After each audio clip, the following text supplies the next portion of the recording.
And welcome to Tell Me Your Story, New Paradigms for a New World. I'm Richard Dugan, your host, and we are giving you choices and knowledge of those choices to help make your dreams come true here on the program that comes your way on Sundays at 7 a.m. and 7 p.m., Monday mornings at 1 a.m., and then we're streaming live as well at those times, and the 9 a.m. Wednesday edition, that's our special edition. And as I say, we're streaming at richarddugan.com. We do have podcasts at SoundCloud, iTunes, TuneIn Radio, Spotify, Stitcher, Player FM, Blueberry, iHeartRadio, Amazon Music. Oh my goodness. And you've got to take a deep breath to get all of that stuff in there. And we're on YouTube. That's an easy one because we have a video cast.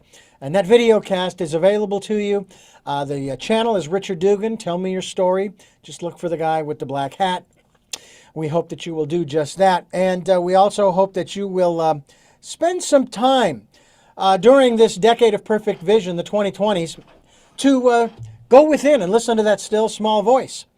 Listen to that sound. Maybe there's an interesting chord or conglomeration or what we might even call a harmonic. Ooh, wouldn't that be kind of cool? Well, we hope you'll spend some time in that quiet, peaceful, calm, still place. Just relax, okay?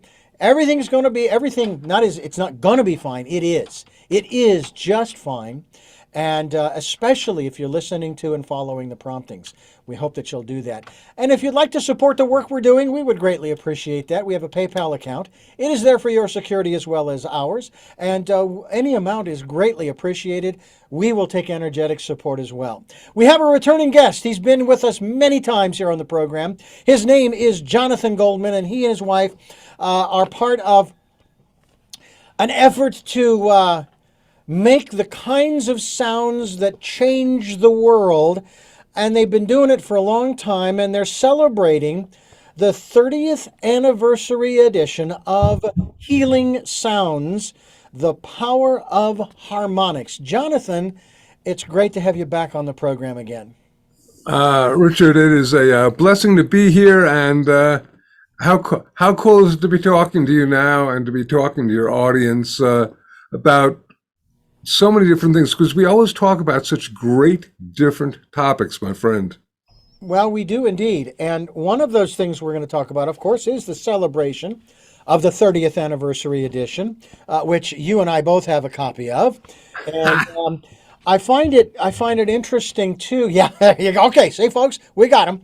And I find it so interesting that, I've been doing this kind of program, specifically this program. We just celebrated in September, on the 7th of September, our 15th, we celebrated our 15th year, which is half as long as the celebration that you're celebrating, 30 years of this particular book.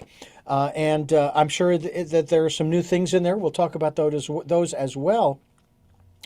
But I want to start by asking you how you have changed, and maybe more importantly, how your wife and you have changed in the past 30 years as you have not only spoken and played to others, but how you have been impacted and, shall we say, affected by the sounds that you make, that you listen to.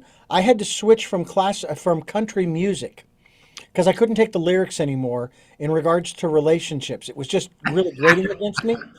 So believe it or not, I went to classical music because there are no lyrics. It's just a mood that is set by each piece. And I got to tell you, it's made a world of difference for me. It's not that I hate country music, don't get me wrong. But I just needed to shift. So let me ask you, how have you, and if you can talk in regards to your wife, although again, I know that's her story, but certainly you can talk about how your relationship has changed, over the last, especially 30 years. Well, what a brilliant, personal, intimate question to ask. And I can only say it's gotten better because we've gotten to know each other even better. If you're able to exist for this long, then you've gotten over all the little stumbling blocks that a lot of people who are, in a relationship for a brief amount of time will all of a sudden see that the Cadillac isn't quite as shiny, and there might be a little spots here and there, and you go, wow, okay, I see that, and I love it. In fact, I love those spots more than anything else. So bottom line, here's the big do. If I was going to give compassionate suggestions for people in terms of making a relationship work, to be indeed understanding and open, and allow that the other person has got foibles, as do you, and neither one of us is perfect, and therefore, if you see a spot on the Cadillac, that's okay. I don't think that there is I'm using a metaphor, not for women or anything like that, but I don't think there's an object on this planet that doesn't perhaps have some sort of spot, and that may well be what makes them even better. You get an old funky guitar that's, I got some old Martin guitar that is really on a level beat in terms of the way that it looks, and it just sounds so incredible, and probably has really contributed to the overall not only value but the meaning of the guitar too. So we're so superficially oriented on this planet. It's so important to go within and go deep. And when you can get to those deep spots where you can really share the things that matter, by gosh and by golly, Richard, there's nothing more powerful or better than that. Well, I have to say, too, that when I shifted from country to classical, and I go back every once in a while and listen for a short time, but then the lyrics start to grate against me because they portray a paradigm in relationships that I can't buy into anymore, because it's so codependent, it's so possessive, and it's like, you know, again, I have no problem with generating and developing community, which is what we're really all about, because that's how we hold a civilization together, is through community. And yes, there is the global community, but I think that small communities, I think that the best description I ever heard, Jonathan, was that you don't want a community that's much larger than, say, 500. Yes, you will have thousands of them, but they will not all be living in the same space. Okay? And that still may be too large. But 500 people in a community, and then let's say a few miles down the road, you got another community of another 500 and so forth. And yes, you interact. There obviously. But it seems to me that one of the other unifying factors, they say this all the time, Jonathan, that music is the universal language. Now, we're not necessarily speaking of music per se, are we? We're actually speaking of sounds. And in this case, we're talking about the power of harmonics, especially in light of the Healing Sounds book, the 30th anniversary edition, and so forth. Talk to us a little bit, maybe reintroduce some of our listeners, or introduce some of them who have never heard of you or heard of the work that you've done. Talk to us a little bit about this concept of the harmonics that exist within healing sound. Okay, so 30 years ago, I wrote my first book, which was called Healing Sounds. And it never went out of print. And in fact, 30 years ago, it was a very big seller over in England. It was like, one of the top books. And I was over there touring and all that stuff. And it was wonderful.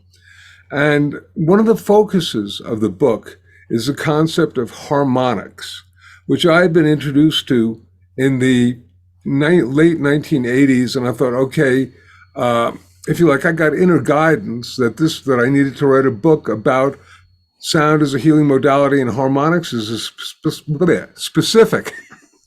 And as a reality, what's wonderful is that the book, once again, has not only never gone out of print, but ultimately there are aspects of it that have been really universally accepted. For example, I use a system of working with the vowels as mantras to resonate the chakras, vowel sounds to resonate the chakras, the energy centers of the body that people are now aware of, although 30 years ago it was a little more esoteric. Hmm. And Richard, what's so interesting is that if you Google vowels as mantra, it is a system that I created in healing sounds. Now, most people just take it for granted that this is some sort of traditional thing from Ayurvedic medicine or whatnot. No, it's actually a system that came to me. I remember the date. It was March 21st, 1986, and this system came to me. And I said, okay, I'm going to use this in the book along with a number of other different systems. I didn't create the concept, but I basically created that particular, if you like, sequence. Hmm. And now the sequence is universal. Most people don't know that this one came from me, but I think what a blessing that it's been accepted as being, shall we say, traditional. So that's one aspect. Another thing that's really, if you like, I introduced, I think, once again, I didn't create this stuff, but through the book, I introduced really a formula which is frequency plus intent equals healing. And that means the sound plus the energy behind the sound creates the overall gestalt or the effect of the sound. Hmm. And back when this first came out in the 90s, and I was talking to different doctors and scientists about the concept or the importance of intentionality, which they would look at me like I was from some other planet, which, well, I may be, but regardless, you know, it was just so difficult. But now you have all sorts of doctors and scientists and whatnot. You have Joe Dispenza with his placebo effect, which really talks about the power of our mind to affect the body-mind thing. Bruce Lipton's biology of belief. Woman. Lynn McTaggart, who wrote the intention experiments. I could go on and on, but this is now, if you like, becoming really mainstay consciousness. So I can talk about intention and people won't go, golly, this guy is really strange. So it's encoded. Yeah. What's interesting too, though, is that I've been listening to what was then referred to as New Age music, quote unquote, back in the 70s.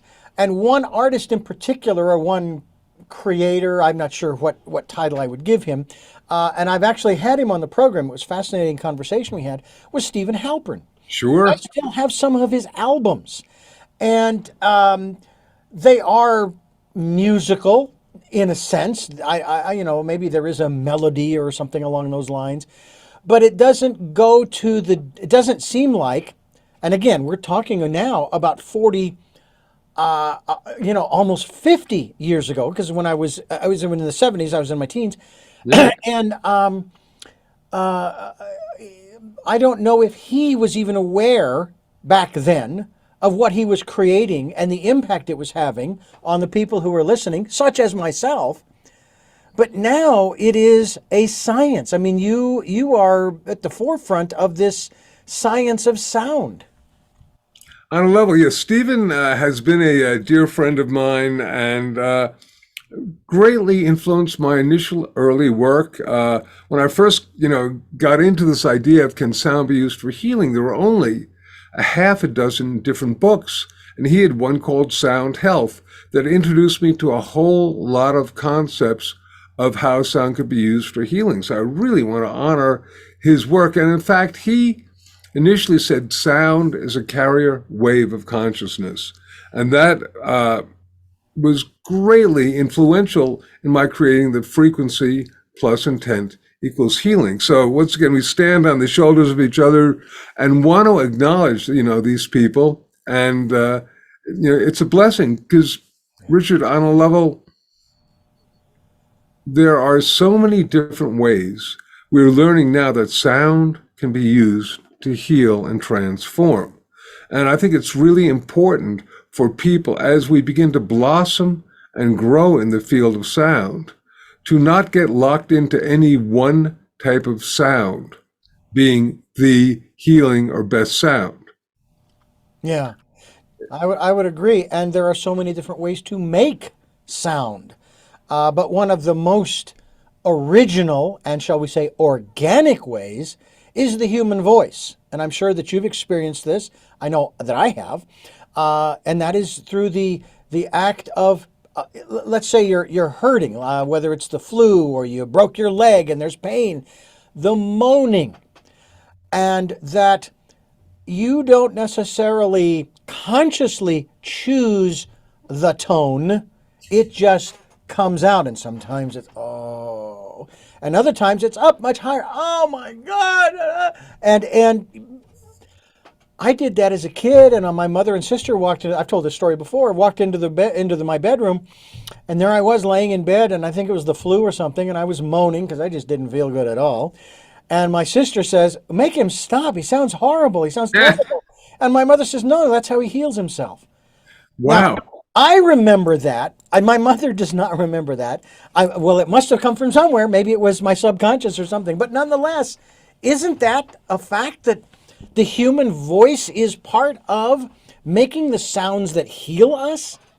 Well, it's most certainly, Richard, if you like, and you are describing a phenomena called toning, Toning, and it literally is the use of usually elongated vowel sounds or whatnot to resonate and either release pain or do all sorts of stuff. In fact, what's interesting is that, a while ago, I can't tell you if it's 10, 15, or even 20 years ago, the New York Times interviewed me on why toning and should be powerful and why it should work. And I came up with about a half a dozen different explanations for it. But the reality is it's something we naturally do.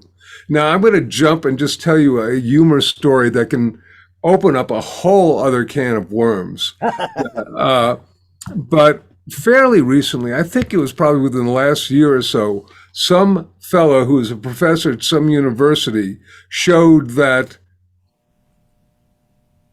cursing when you hurt yourself was helpful in releasing the pain. And it was on a level, a great explanation of how goofy sometimes science can be, because you can prove what you want to prove. And this fellow had people make, a curse sound versus not. If he'd had them make an ah or an ooh or an oh, that probably would have been more effective.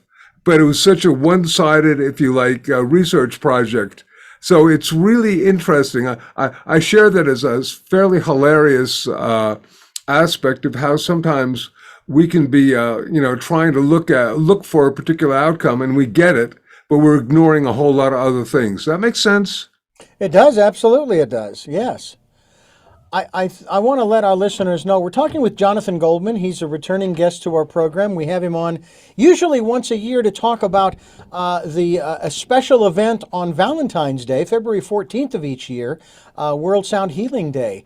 But today we are talking here in the fall of 2022 about the 30th anniversary of the 30th anniversary edition of Healing Sound, the Power of Harmonics. And we're going to talk about that as we continue here on Tell Me Your Story. I'm Richard Dugan, your host, and it's always a pleasure to have returning guests. Jonathan Goldman is one of my friends who we have gotten to know each other over the years, and there are times when we'll sit down and we'll say, hey, let's talk about this, and we'll talk about this, and we'll talk about that, and we end up talking about a whole bunch of other great stuff that is just as relevant. But tell me a little bit about I guess the first part of this, in terms of especially this, the celebration of the 30th anniversary of this edition. What are harmonics? Yes. Okay.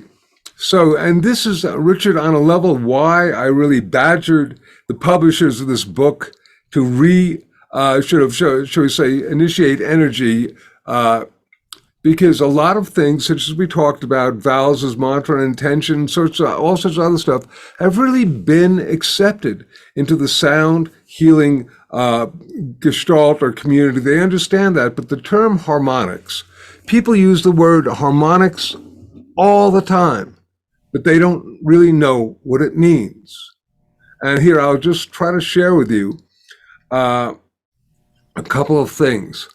Whenever we hear a sound, we're actually not hearing single individual frequencies. We're hearing composites of different frequencies called harmonics. These composites are geometric multiples of what is called a fundamental frequency, and here's the big, takeaway. They are responsible for the colors of sound. Different instruments, and particularly our voice, all generate different levels of harmonics. And these different levels of harmonics are as unique as our fingerprints, so that everybody's voice print is unique and different and individual, and this is because of the harmonics. As an example, they went into a laboratory and they removed the harmonics away from an oboe, a piano, and a violin. Normally, you could tell the difference between them when you heard them. But after the harmonics were removed, they sounded exactly the same. So it's the harmonics that basically gives us the actual sound of an instrument. Harmonics, if you like, are the building blocks of sound, just as molecules are the building blocks of matter. Harmonics are the building blocks of sound.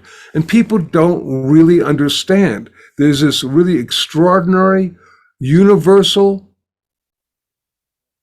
aspect of harmonics that's found in so many different sciences and forms, from spectral analysis to botany to the periodic table of elements, that basically relates to the harmonic series. People don't use that. They don't quite understand it. And I think when we get that, when we begin to understand the concept of harmonics and then begin to hear them and even make them, which is something that this new edition of the book really enables, Richard, it can literally change the way that we perceive reality. It becomes almost a psychotropic tool, because all of a sudden you're hearing, if you like, the colors of sound. And it's an oh, wow phenomena that shifts and changes you on a deep inner core level. One of the other elements of this conversation has to do with something we talked about in a previous program, which we won't go into, but I do want to go into the area of changing one's input, as I did, from country to classical. Yeah. For specific conscious reasons. The lyrics. It's like, okay, I like the genre. I've always enjoyed it. But today and where I'm at, and of course, as you know, I'm a firm believer that you need to surround yourself with those things that support you, that enrich you, that say support your life's purpose, if you will, why you're here and so forth, that keep you motivated, keep you inspired and so forth. And country music just hasn't been doing that for me of late. And that's not to say that there's anything wrong with it. It's that I have shifted. I have changed. And so I went to the classical music arena. And I've heard some things that were absolutely spectacular. But it also raised a whole lot of other questions. Now, many of these composers down through the centuries, and obviously the Renaissance period, I guess, was one of the biggest influx of compositions. But one of the things that struck me was the way in which many of these compositions are labeled. Now, I realize this has less to do with sound and harmonics, but I found it so fascinating. They were referring to, I think it was Mahler, and his first symphony, which started it all. And I thought, okay, well, how many pieces of music, since I don't know all of the names of all they talk about sonatas and symphonies and, there's all kinds of different names for all of them. How many pieces of music did this one man write? And was his first symphony, if that's where he started, that was the first piece he wrote, was it as good as the last thing he wrote? Or is it still as good as the last thing he wrote and every other composer who came before and has come after him? So I kind of come to you with that same question. The things that you created 30 years ago, not so much the book, but the sounds that you recorded, that you've made available on CD. Now it's more file transfer than anything else. I'm curious, have you ever did you put stuff out on album, on vinyl back then? Yes, Okay. and some of the stuff now was not put out on vinyl, was put out on just cassette, and now has been put out by other people on vinyl. I just put it on CDs, but you know, are you asking how I relate to the early stuff that I did in Yeah. terms of Richard? I got to tell you, it's as magical as anything I've ever done. I listen to it now and I go, "Wow, how did I do that?" Yeah. Because I mean, I'll tell you a very just at one point in time and space, I think that there were energy and spirits working with me when I first started doing this stuff. And I remember one time I was with a friend and we turned on a synthesizer and we were just messing around with it. And all of a sudden the synthesizer went, om, om, om. And then we turned it off. We turned it back on. Same setting went, the ohm was gone. So there were things going on, if you like, in the spiritual level that would be called like a sonic apport or things coming down. So I'm going to really honor whatever I created a while ago. Sometimes, in fact, I oftentimes listen to this stuff and go, wow, that's pretty good. I wonder how I did it. Well, I know that I've listened to stuff that I've done. I wish that I still had a tape of my very first radio theater play that I put at the age of 21. I mean, I can still hear it in my head. I Yeah. still remember the cast and the sounds and all that stuff. And it was a blast to put it together. The only disappointment was the fact that we spent 18 hours and we wound up with I say only, 33 minutes of a play. And I'm going, wait a minute, it should be longer than that. We spent 18 hours. And then I realized that the length of time that you spend producing something has nothing to do with how long it is or how good it might be.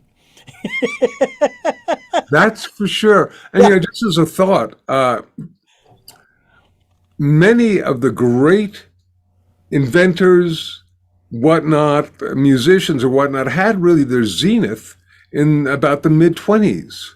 And the fact that like we're still around and kicking and perhaps producing something of worth these days is, a wonderful phenomena because oftentimes the chi, the juice, the energy that we have back then, the passion that we have back then, it changes just as your desire to go to classical music from country music. And I'm going to say just one thought with regard to that aspect is that there's a doctor that I write about in Healing Sounds by the name of Alfred Tomatis, who's passed on, but back in the 90s, and particularly the 80s and 90s, he was doing phenomenal work with the importance of listening. And he basically suggested that, number one, that harmonics and that harmonically related sounds were really, if you like, nourishment. They were the best nourishment for the brain and the nervous system.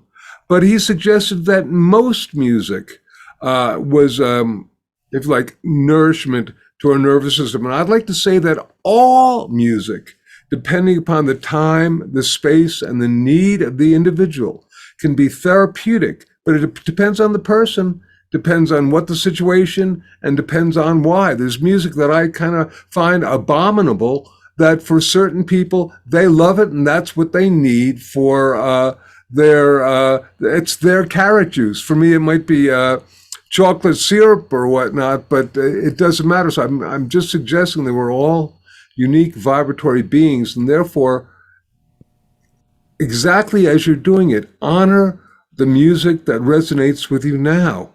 Yeah. I I am presently working on a project where I have been asked, and I wasn't surprised, but then again, I always remember that I didn't get where I'm at all by myself. There are literally thousands of people who have had a part in my being where I am right now, talking with you. Okay, I am now the narrator of a local author's I count them six mystery novels. Wow. And I've only started the first one. And the beautiful thing, the way he writes, which makes it so much easier for me because it makes me feel as though I'm accomplishing something even if I'm not moving as fast as I would like. He writes in very short chapters, and we're talking 5, 6, 7 pages at the most. And so I'm able to read through a chapter, and then I go back and I edit it. And I'm doing the editing. I'm the narrator as well as the producer. Nice. And so I'll do a chapter, I'll edit it. Then I'll go on to the next chapter, and I'll edit it, and so forth. And I got to tell you, I'm just having a blast doing it. Not only because I am reading this guy's novel. So I'm now getting into his head. I'm getting into his world. Yes. But I'm also, as I guess you could say, as a voice actor, I'm learning how to create the voices I've always played with as a kid and as a young adult and even throughout my career. And, and I think about the story. It's all fiction, but it has this golf theme undertone. And all of his 6 novels do. And when he said, yeah, I want to have you do all 6 of them, I'm going, wow. And I remember I don't know about you, Jonathan, but when I first started in this business, I was always afraid of what to charge. Now, when we speak, words have power, and words have tone. There's a vibration there, right? So when I would come to someone and say, well, my rate is X, and I'd sit there and I go, oh, are they going to accept it? Or And I remember the first time I gave someone an hourly rate. Okay. Oh, wow. Whew. Oh, I can breathe again. And since then, my rate, of course, has gone up over the last 4 decades. And the same with this guy. I didn't cringe. I just, it was like, this is what I charge. Okay, no problem. Okay. And I'd like to get an advance. No problem. Okay, no problem. And it's like, when you put out a certain intention, and you talked about this just a few moments ago, that equation that you talked about. Richard, I have to just jump in. Please. As a real funny thing. I think it's a funny thing because you're doing book narration or whatever the term is. And I was actually approached a couple of months ago to do the voiceover for Healing Sounds. And I was going, okay. And I sat with my wife doing the engineering. I taught her how to press play, record, etc., so that I could focus. And unfortunately, it took me 4.5 hours to do 20 minutes that I was satisfied with. And I went, okay, they say this book is going to be a 10-hour audible, which means that it would take me about 50 hours to do. I don't have 50 hours, and also it's not my expertise.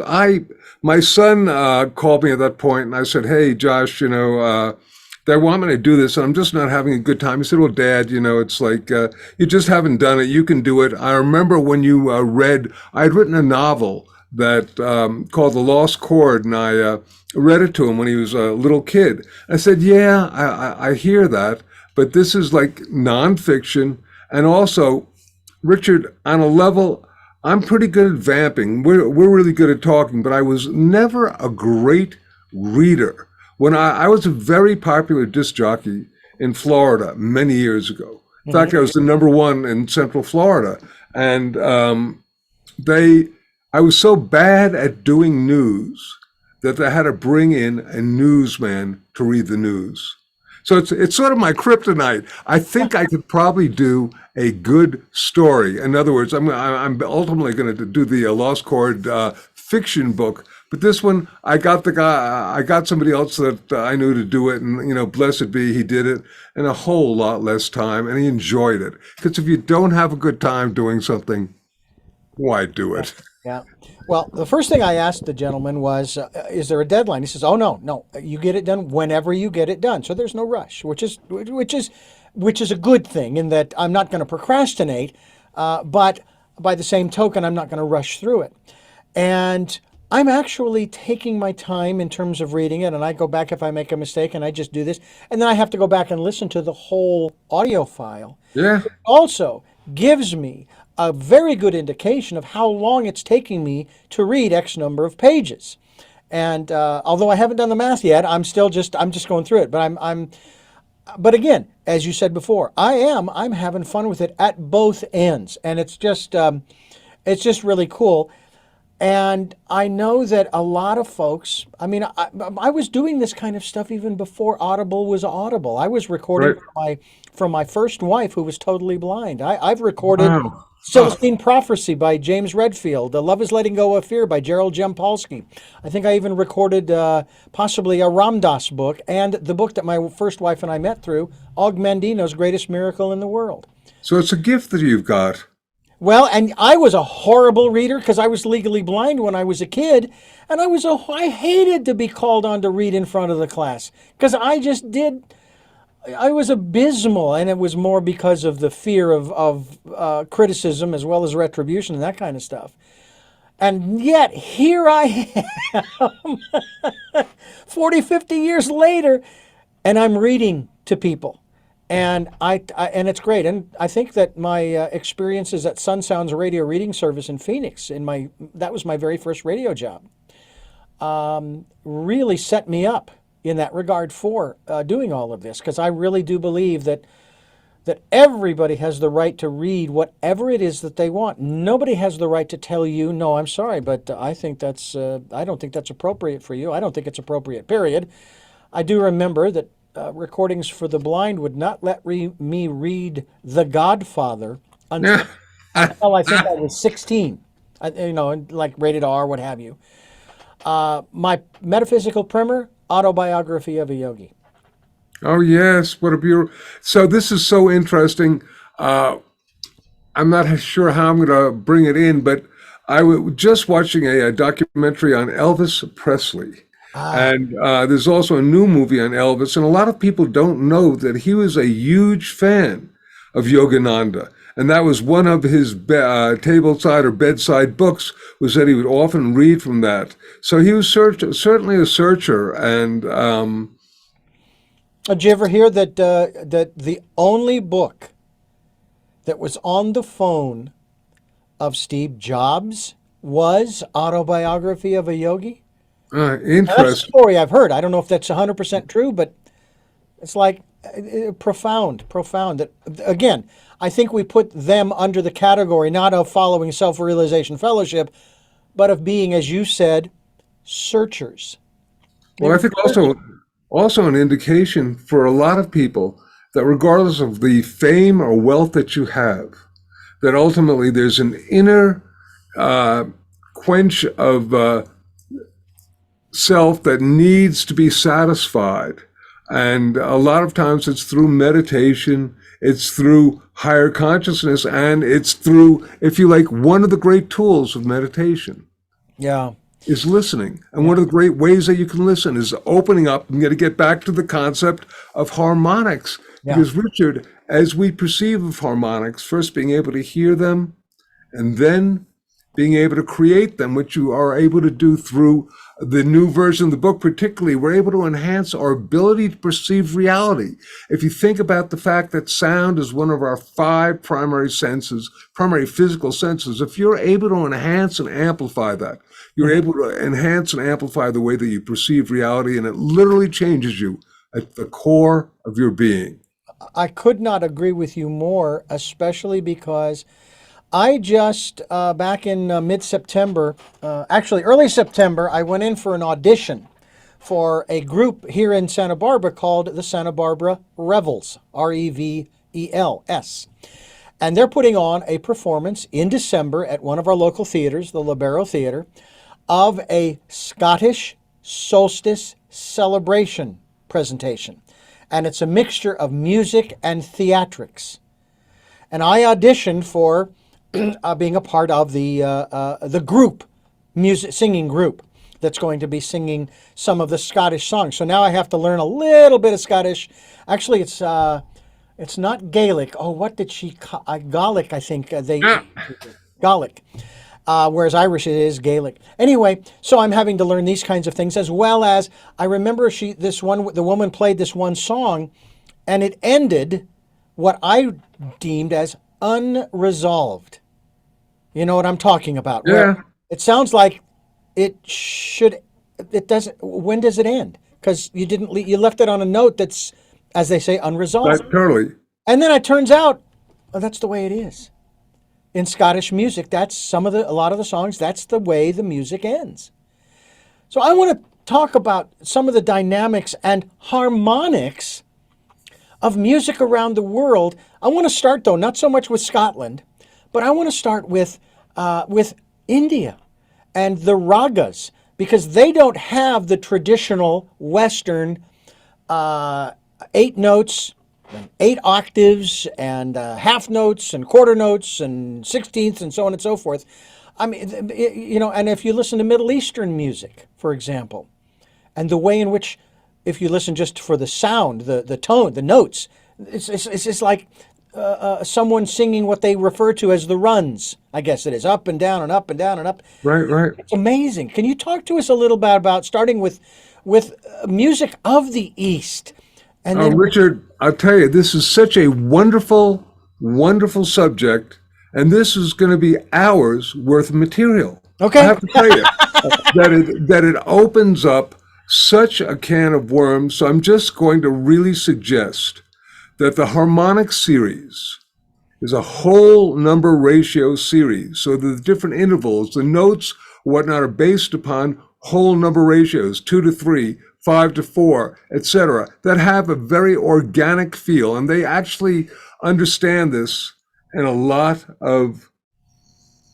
the Eastern countries, whether it's India or whatnot. So the rags are based upon certain whole number ratios. I'm not going to get into it. hmm Here in America, and now ultimately as a global level, we've begun to incorporate what's called equal tone temperament. We've begun, it's actually about 150 years old. That's how much it's begun, but it's really infiltrated our consciousness. And this equal tempered construct simply means that the relationship between each note is not harmonically related, but is based upon, I don't want to get too mathematical, but it's the square, it's the 12th square root of, it's the square root of 12 or something like that. It's a mathematical thing. So the difference between each note is exactly the same, but that's not what it sounds like in nature.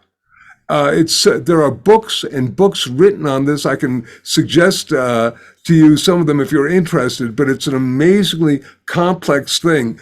I try not to get too scientifically involved in healing sounds, because that's the thing that does what we call flybys for people. They go, well, I can't get this. I don't understand Yeah. it. Their eyes glaze over. Sure, And that's sure. why I included in this new edition of Healing Sounds 100 minutes of downloadable musical examples, musical exercises, sonic instructions on how to make these sounds. Because, if they say a picture is worth 1,000 words, a sound is worth an encyclopedic amount of words, because I can tell you about X, Y, or Z, but as soon as you hear it, you'll get it. You'll pick it up. So as soon as you hear, for example, harmonic relationships, you go, whoa, that, and that's why I did. And that, to me, is the great blessing of the book, because now people can find these oftentimes rare examples of whether they're Tibetan monks chanting or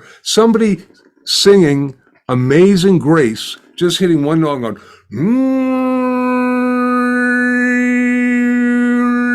except they do Amazing Grace, because that is a harmonically related thing. You got to hear it to believe it. And that's available on as a download on this thing. So, and again, it'll change your life, just this, on a level of just these recordings alone are that interesting. We're talking with Jonathan Goldman. He is the author of the 30th anniversary edition of Healing Sounds, The Power of Harmonics, here on Tell Me Your Story. I'm Richard Dugan, your host, and the power of harmonics. I want to ask you, Jonathan Goldman, the question was asked of me by my wife when she got in the truck for the first time. And I was playing classical music, and I'd been listening to it for a couple of days driving around before she got in. And she asked me, she says, "Are you trying to rewire my brain?" Yeah. And I said, "Well, no, not really. That's not the reason why I switched. And it was just interesting how she kind of picked up on that, but that is sort of the conclusion a lot of people make with classical music, that it's going to quote unquote rewire your brain. There has been some science specifically around classical music in that regard. And again, I know we don't But want to that's Richard. That's only because they're looking at it. I'm just going to tell you that any type of music is going to rewire your brain. right. So, and the people who like classical, and I love classical music. I listen to a lot of classical music, but once again, if you're trying to produce an outcome for the effects of the music, and like you're classically oriented, you'll come up with classical music being the thing. If you're going to come up and you want to show that you want to expand your musical horizons, you could show that jazz does it. If you want to do deep relaxation, then ambient music does it. But I'd like to suggest a very well-known neuroscientist who's probably done the most research on the planet in terms of MRIs and stuff and the way people respond. Did a radio show with me, and I said, "What's your major one takeaway that you can give me?" And he said, "Well, if people are looking for music to create different effects, music to make them feel good, music to make them X, Y, or Z, find the music that works for you and not the music that a scientist or a doctor recommends." And I love that because I think it's so very true. Richard, if I'm driving up the mountain, I live now not in Boulder, not up the mountain, but I used to live up the mountain. And I remember one time when I got out of teaching and it was dark and there was a snowstorm and I had to go drive up this windy road. And the windy road was at the time at least considered one of the 10 most dangerous roads in America. And it would go up 5,000 feet, was windy, and if you went off, you were gone. And here was almost white out conditions. And normally I'd listen to some of my really chill, wonderful relaxation music. And this time I wanted my heartbeat, my respiration, my brainwaves, my adrenaline to be pumping. So I used really fast music, or at the time, I put on the Rolling Stones, Jumping Jack Flash and that type of thing, cranked it loud, rolled down the window, and I was there because I wanted to be in the most heightened state of awareness that I could be. So at the time, that was therapeutic. Once again, the time, the place, and the need of the individual. It's so important because at the same time, what works for one type of thing will not necessarily work for the other. Yeah. Do you find that have you found at all that there are companies, corporations, businesses, even let's just say department stores, malls, and so forth, that will play certain types of music, let's say in the retail industry, to encourage you to buy more? Is that a reality at all, or is that something that is a little on the far-fetched side? Well, two things. Number one, probably yes. Probably look on a certain level, real quickly. Just if you are listening to nice, cool classical music and you're going into a restaurant, the people are never going to want to leave. But if you put up tempo, bop, bop, bop, they're going to eat quickly. Something as simple as that. Okay, but then you're getting into the concept of subliminal messages underneath the music. I'm not going to tackle that one because that's too big a concept. But it's not out of the question. Yeah, it's hard enough for me to think about during the Cold War, where both we and the Soviets at that time were using psi technologies. Everybody was allegedly playing with telepathy and all those kinds of esoteric things. And the only thing I could think of was, I just have a little more trust in the universe that it's going to step in and prevent these things from being used for malefic, if you will, endeavors. And I don't know if that were the case, but hey, we're still here, we're still breathing. You're still making tones and music and harmonics and celebrating your 30th anniversary of healing sounds, the power of harmonics. I'm still here after 43 years in this business, 15 year celebration of this program, talking about the things that we are talking about to try to change the world. And I guess that's one of the things that we're going to kind of talk about here real quickly, and that is that part of your MO, so to speak, your life's purpose, so to speak, that through the work that you are doing, the underlying reason is because you want to make this a better place for yourself, your wife, and the people around you, and hopefully the rest of the globe? Yes, indeed, Richard. It's so interesting that you mentioned this. Because it's my belief that at this point in time and space, with the planet being in the particular condition that it is, that we need to somehow shift the global planetary consciousness. And the best way that I know how to do that is with intentionalized sound that is created with the intention of compassion and kindness. And in fact, I'm going to have to get off in a couple of minutes because I have a meeting Sure. with these well-known people. I'm not going to say their names, but you know who they are. Trying to see if we can work together to create. I have a phenomena called World Sound Healing Day on February 14th, and I'm just trying to make this grow. This is where thousands of people throughout our planet literally project a healing sound for the consciousness of the earth, and scientists have been able to find that this does make a difference. And I just figure the more people who are able to influence other people, who are able to do this, the better it is, because there's ultimately sort of a tipping point.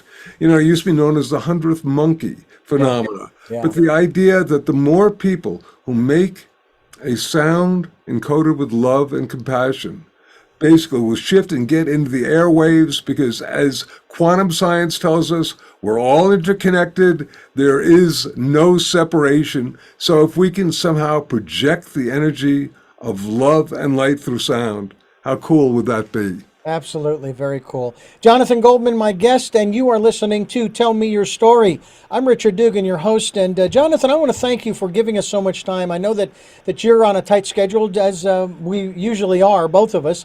Yes. And I thank you again for sharing with us your experiences with the healing sounds, the power of harmonics. It is the 30th anniversary edition, available through your website and through the work that you are doing. We will be linked, of course, to your website. And again, I thank you so much for giving us so much time.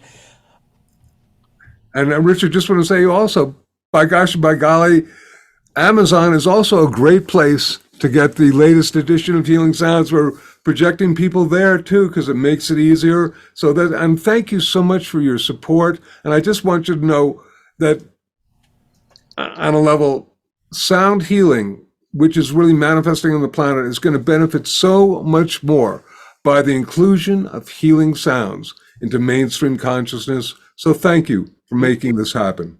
And as I do with every program, I do have three final questions. We'll run through them very quickly because, again, we're short on time here.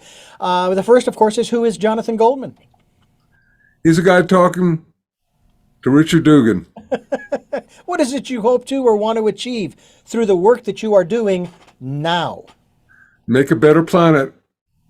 And finally, what is your life's purpose? Help empower people with the ability of sound to transform and heal themselves and our planet. Jonathan Goldman, once again, thank you so much for being with us. Thank you for listening to and watching Tell Me Your Story, New Paradigms for a New World. We're giving you choices and knowledge of those choices to help make your dreams come true. Until our next broadcast, podcast, videocast, love to Lal and Jeanette, I am listening.